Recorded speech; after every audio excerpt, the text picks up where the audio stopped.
Yes, hello, this is Hayden Quinn from the popular band Big Reef. If you're hearing this at the start of your podcast episode, it means that you're not subscribed to our Patreon feed.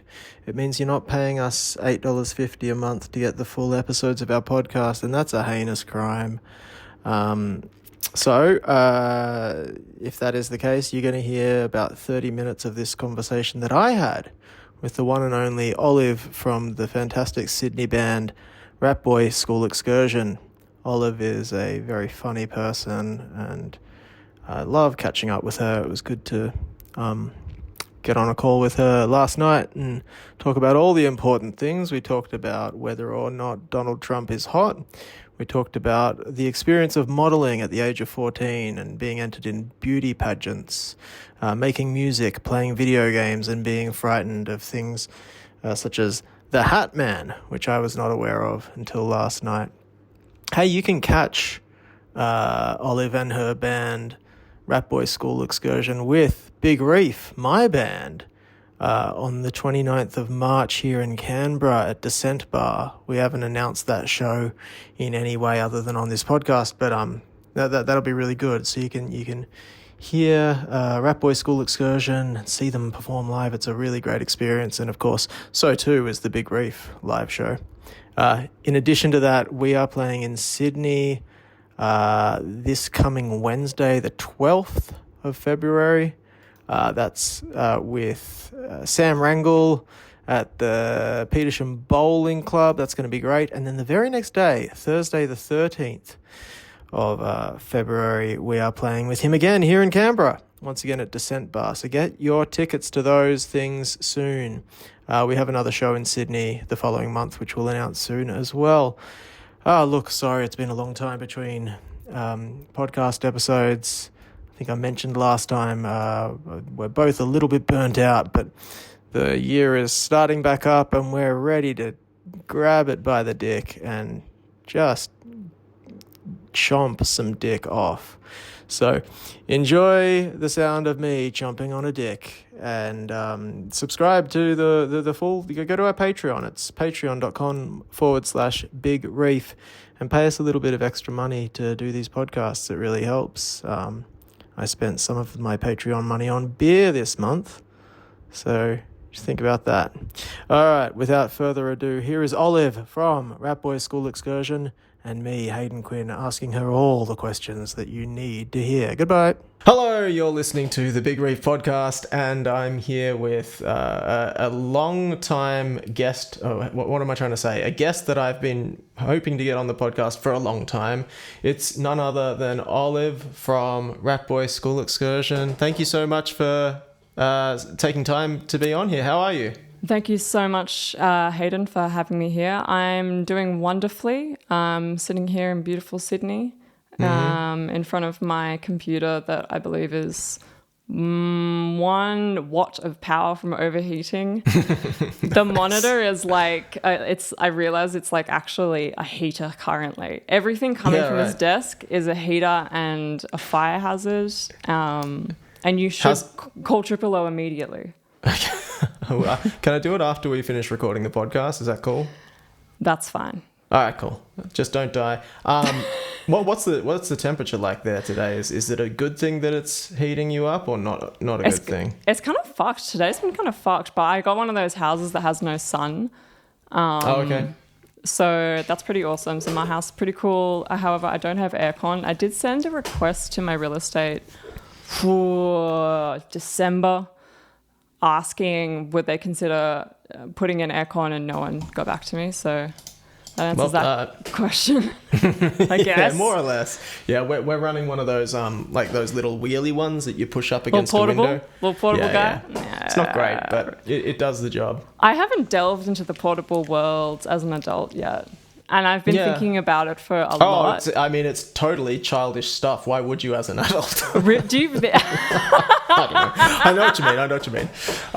Sorry, I think I just peaked your audio there, but I knew my laugh was good. Okay, so as I was just like fiddling with the game before you even contacted me, I was like, I'm just going to make it sure my laugh isn't going to peak the audio. The laugh's going to peak the audio, Hayden. I don't think there's anything I can do about it. That's okay. It'll add a certain warmth to your laughter. Yeah. When I last spoke to you, it was probably about October, November, maybe last year. We played a show together at the Botany View Hotel, which was awesome. And I want to get into why I really loved the Rat Boy School Excursion set that night. But beforehand, you mentioned, I think that weekend even, you were in the middle of moving to a new place. Oh my God, yes. And so I presume that's where you're calling me from now? So I wasn't moving to a new place, but my girlfriend moved in with me. My housemate moved out with her boyfriend, and then obviously, you know, there was a position to be filled. Sure. And lesbians will do what lesbians will do. Now, before you go on, what is it that lesbians do? Please explain.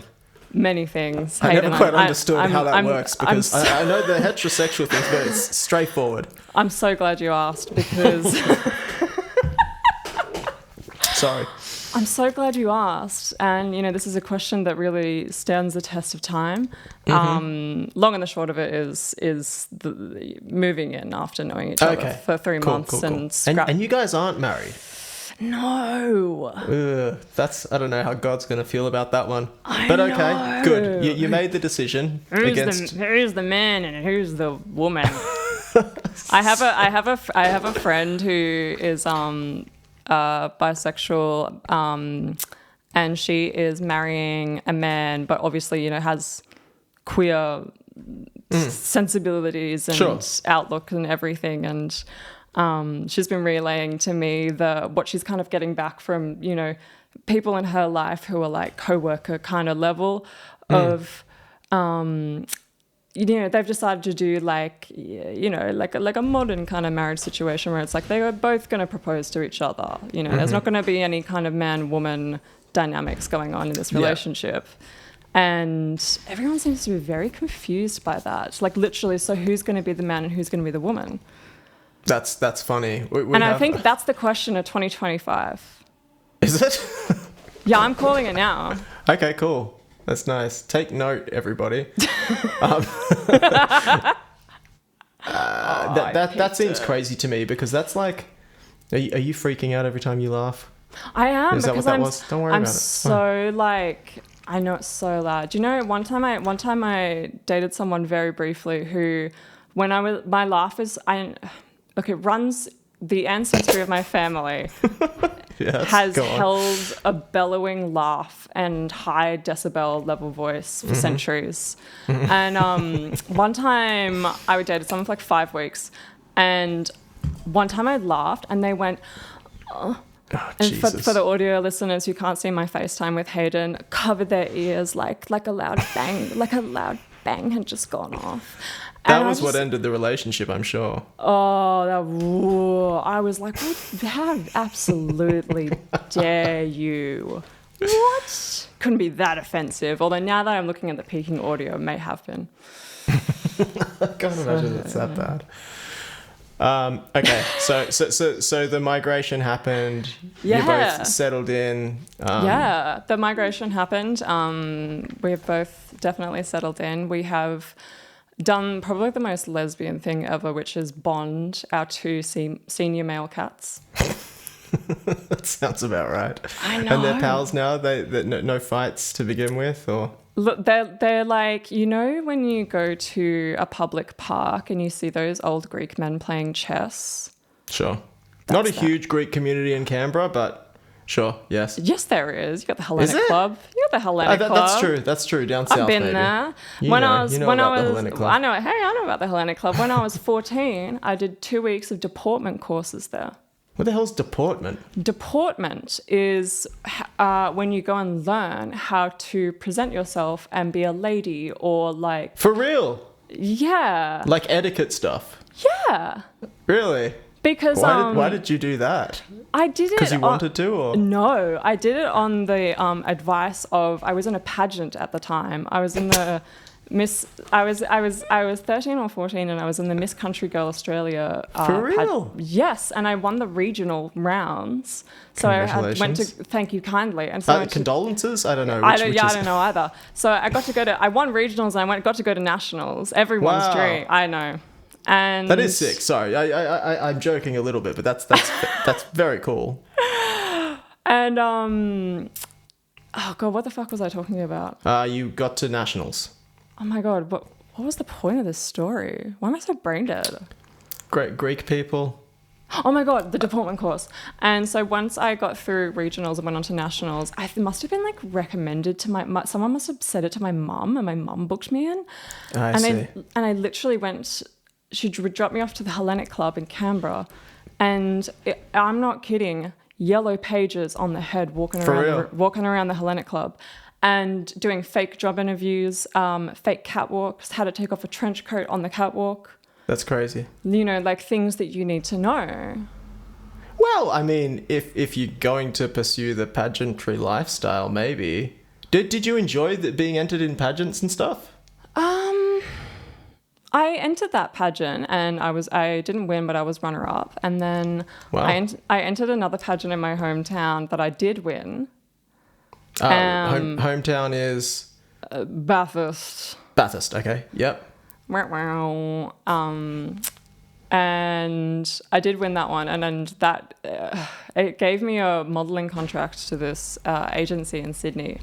Okay. Yeah, so I did some modelling in my extremely young. Yeah, it is kind of young. It's kind of young.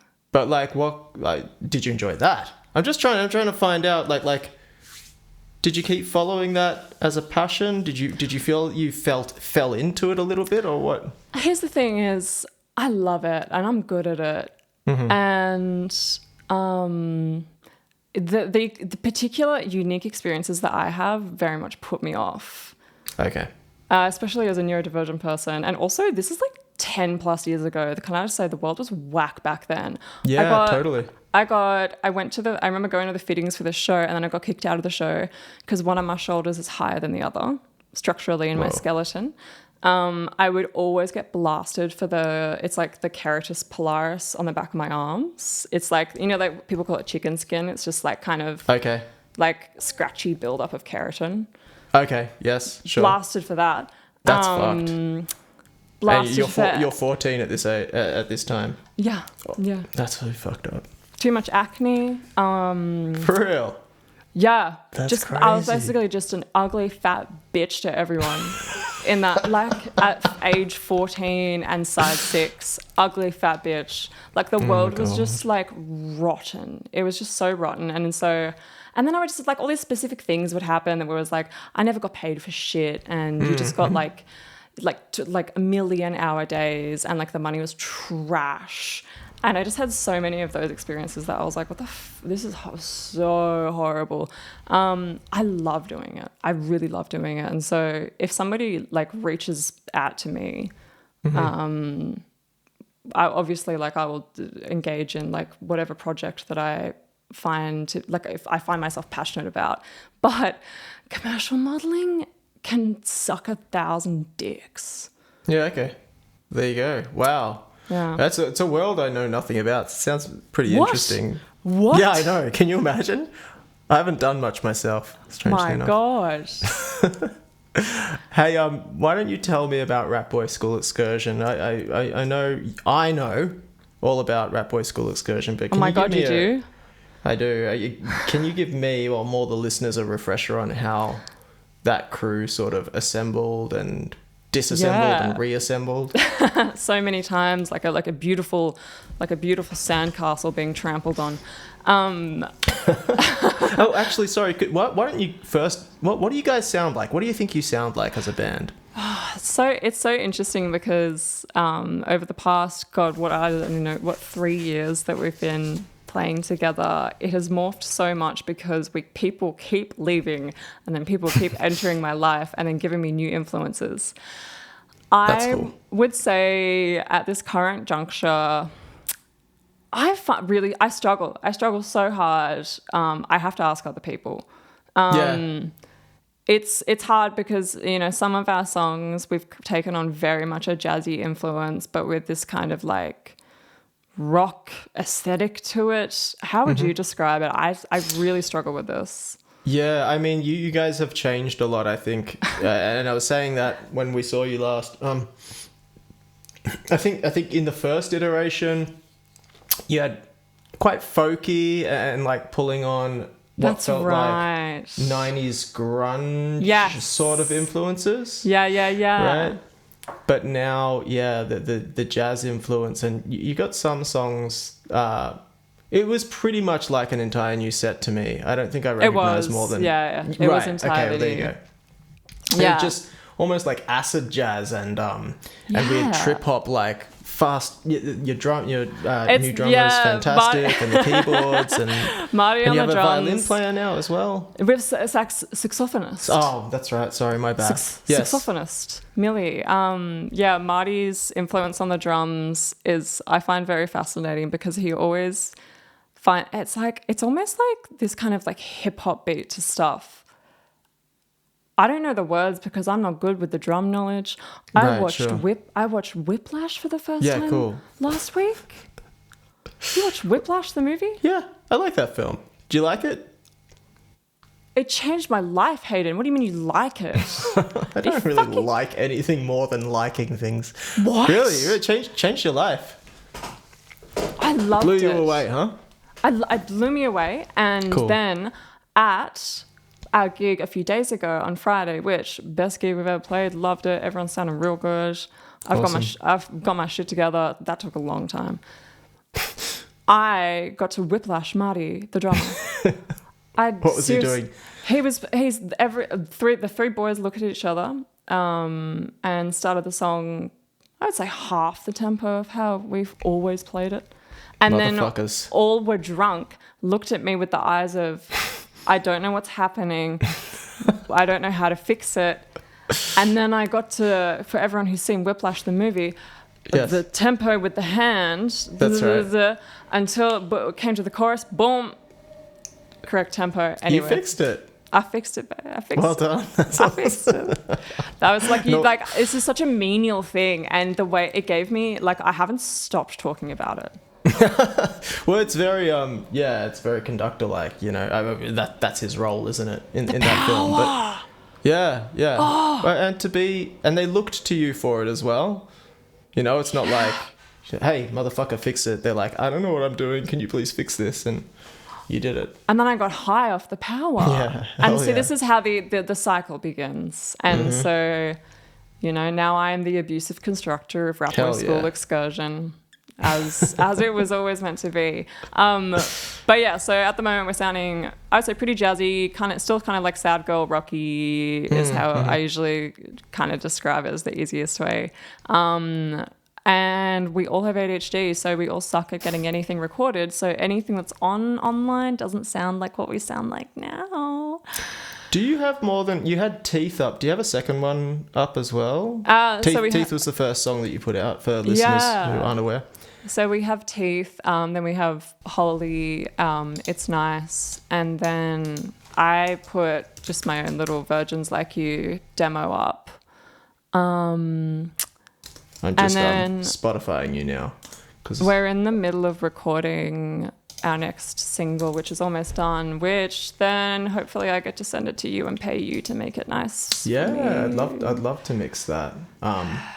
But it sounds like you're going through perfectionist problems there with the recording process. I'm going through the biggest perfectionist problems. This is what it's like with me is I often can't or won't do something until I know it's like up to standard. Dare I say perfect. Not that anything ever is, but you know, whatever my brain's... problem for perfectionists for sure, is that you'll never actually get it there. Yeah, it's like constantly edging yourself all the time. It sucks. And and I'm just really in that zone at the moment. And I'm also feeling like I'm just kind of sitting here teaching myself recording and like little bits of like mixing skills and stuff like that. And it makes me stressed out, and I go through this phase so many times in my life where I get so down on myself and I feel so stupid. And then I'm like, I should just quit everything. I suck at it. God. And then I realized that in those moments I need someone who I respect to pull me out of that. And I had that last week with my singing teacher, Maya, who, like, we've been going through this single together and, like, really, like, focusing on the lyrics of it and the timing and, like, getting it fucking right. This is so funny because I'm going to send it to you and you're going to be like, this is fucking trash. Do it again. I'm just not. I just wouldn't say that, and I'm sure it won't be. I know. But it'll sound great, and it sounds like you're taking your time with it. I like this relationship you seem to have with your singing teacher. You've brought her up a couple of times to me as well, and it sounds like that's working really well for you, which is so cool. It's well, yeah, last week I expressed that, this same thing where, we were trying to record it and practice recording, and I was like, I'm just like finding this like really, really hard. Like, it's so frustrating to be someone who wasn't born with like natural vocal abilities, and then I have to like go and work from like fucking scratch, and I just feel like I'm hitting this fucking wall. And she like pulled me back and was like, what?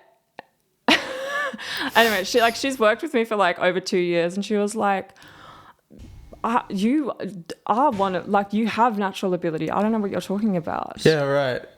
And how does that feel? Do you believe her when she says that though? Like, can you? And I don't mean that in a nefarious way. I mean, like, it's sometimes very hard to accept compliments, right? Oh yeah, it's hard to accept. I think it's hard to accept compliments. So obviously, I couldn't accept the compliment. Only a crazy man would do that. But then. There must be some kind of trick at play here. But it was, and she knows to trick me because she knows how to trick me, because in saying that, she was like, okay, that's how you're feeling. Because I was like, I am focusing so much on the technique that I'm losing my mind, and because I feel like I don't have any natural ability, I'm focusing on technique, I'm losing my mind, I'm doing it wrong, everything's wrong. She was like, okay, you love performing, so just perform for me and do the recording. And I was like, what? Awesome. And then I kind of just had that in my head, and it was just like light bulb moment. I was like, okay, I can stop freaking out now. All I had to do was relax. Yeah. But it's about being tricked into relaxing, right? It's I have to. It's that whole thing of like, just don't worry. I mean, you can say just don't worry, but I'm still going to worry. You can't just switch those kind of things off, yeah.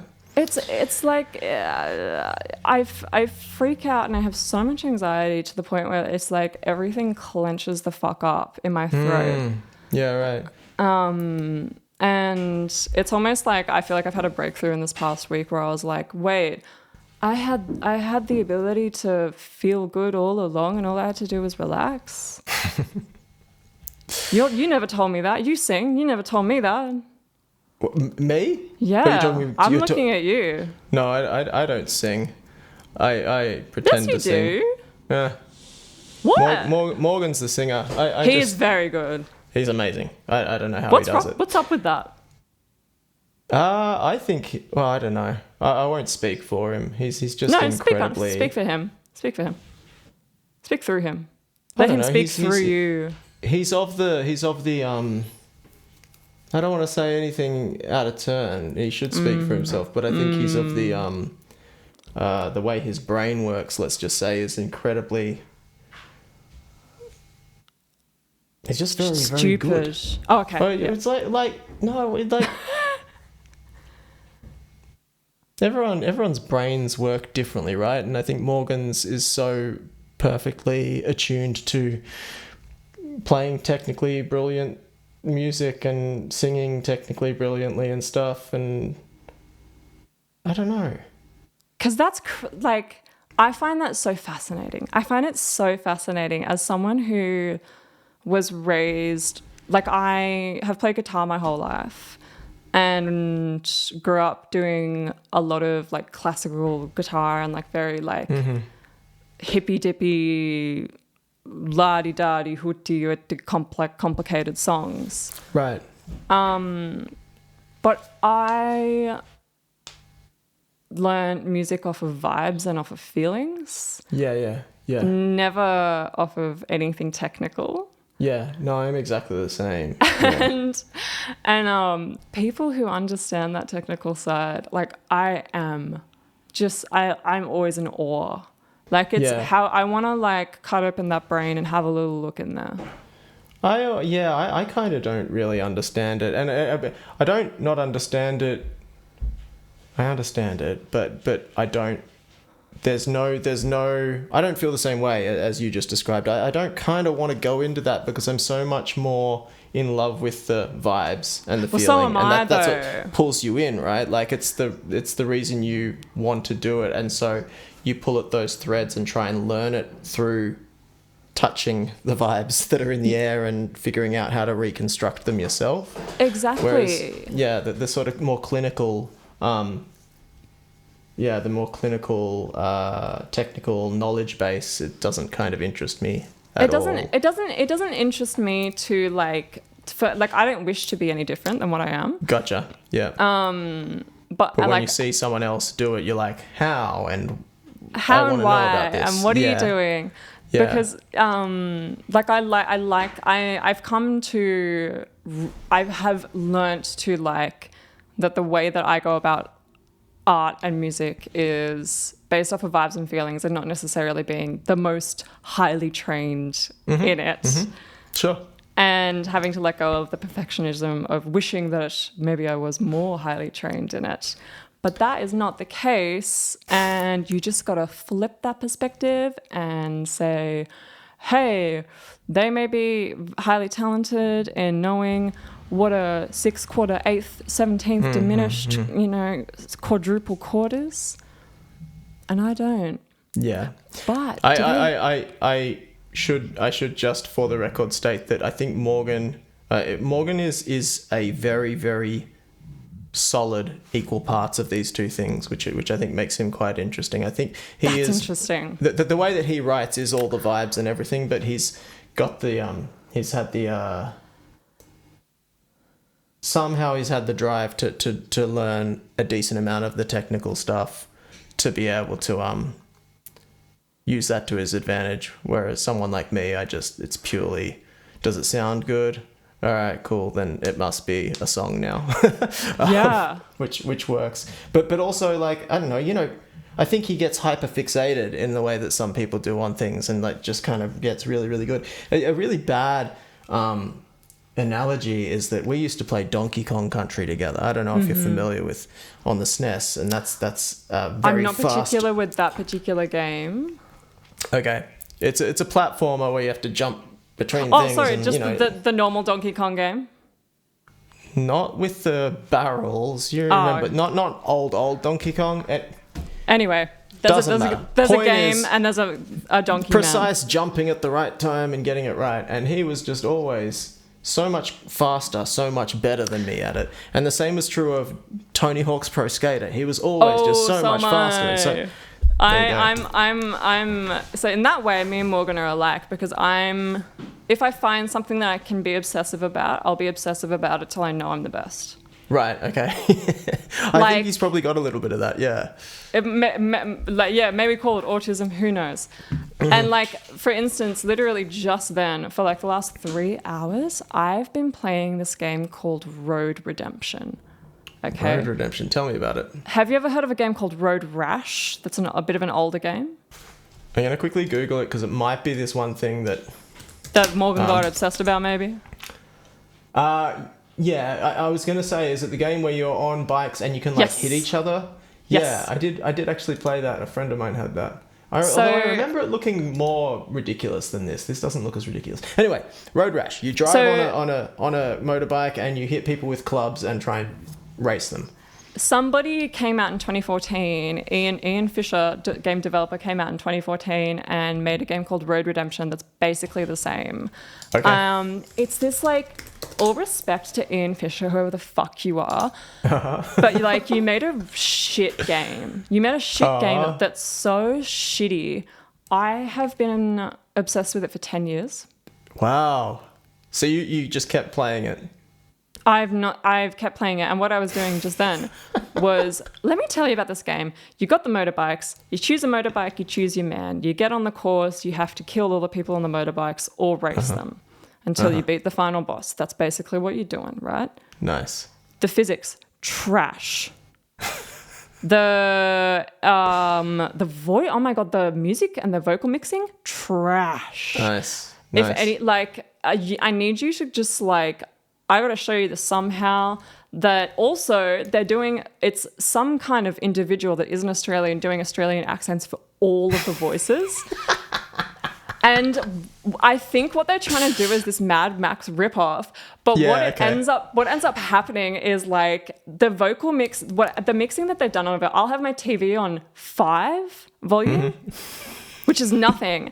And it blasts through the speakers and I can't get like the music right with the vocals. And so you'll like finish your your fucking mission. And then it'll be something like, well, I'm going to fuck you, you fucking jackal. You're fucked up the ass. And then it's just like,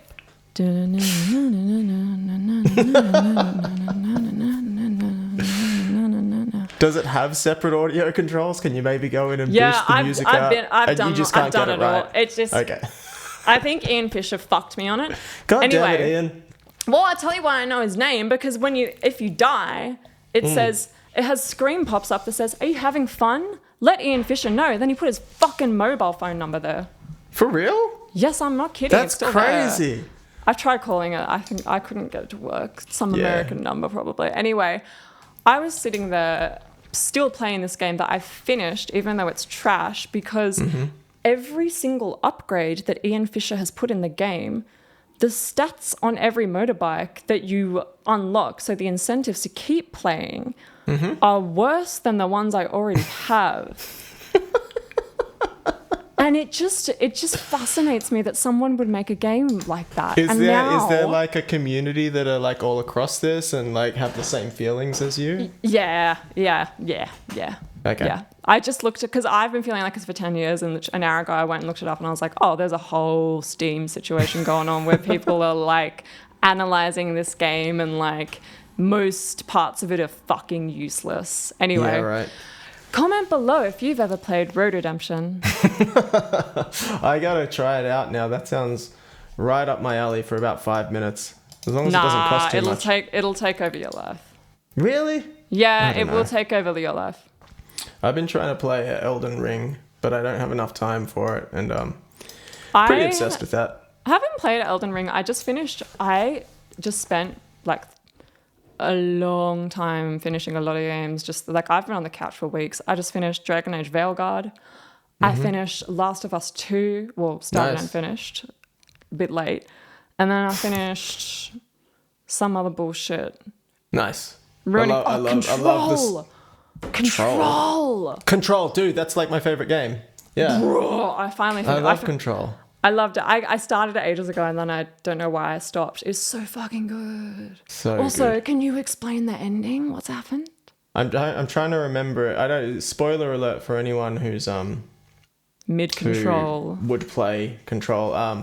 The last part I remember is like is it Jessie? Whatever her name is. She wakes up and she's like just doing menial tasks around the office for a little while, and it's kind of like a dream sequence, but I can't remember what happens after that. Oh my god, there must be multiple endings. Yes.